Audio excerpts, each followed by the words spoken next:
مشکل ہے؟ کیا واقعی اللہ سے تعلق مشکل ہے؟ دیکھا جائے تو اس کو مشکل بنایا گیا ہے، مشکل ہے نہیں۔ جتنا آسان یہ تعلق ہے جتنا کوئی نہیں، کیونکہ اس میں آپ کو ایک دفعہ پکارنا پڑتا ہے، اس کے بعد پھر آپ پر رحمتوں کا نزول شروع ہو جاتا ہے۔ آپ ایک دفعہ پکارتے ہیں تو عرش پر کئی بار آپ کا نام لیا جاتا ہے۔ فرض کریں آپ کچھ نہیں کر سکتے، آپ صرف سوچ سکتے ہیں، اور سوچ ہے کہ میں اللہ تعالیٰ سے تعلق بناؤں گا، تو وہیں سے آپ پر رحمتوں کا اہتمام نازل ہونا شروع ہو جاتا ہے۔ اور دیکھیں تو بنیادی طور پر دو چیزیں ہیں جو آپ کو اسلام اور اس کی اصل سے جوڑتے ہیں۔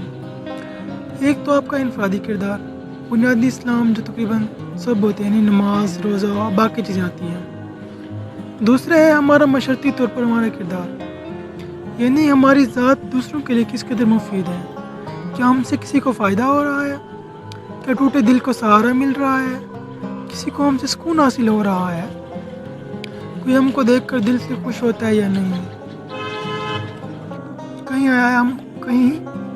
آیا ہم اپنی زندگی میں اس قدر مصروف تو نہیں کہ دوسروں کے دکھ درد کے لیے نہ ہمارے پاس لفظ ہیں جو انہیں تسلی دیں اور نہ مرہم جسے ہم علاج کر سکیں۔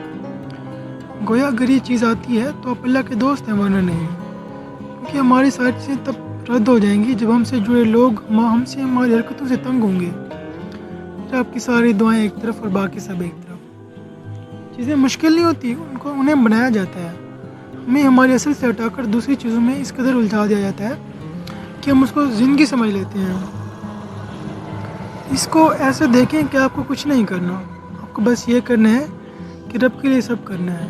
آپ کو اسلام کبھی نہیں کہتا آپ دنیا سے الگ ہو جاؤ، وہ تو کہتا ہے سب کچھ کرو، ہاں مگر جو آپ کے لیے حدود مقرر کی گئی ہیں اس میں رہ کر دوسروں کے لیے آسانیاں پیدا کرو، ان کے لیے دعا کرو، اور یہی تو سب ہے۔ کتنا آسان ہے، اس کو ہم نے اس قدر مشکل بنا دیا ہے۔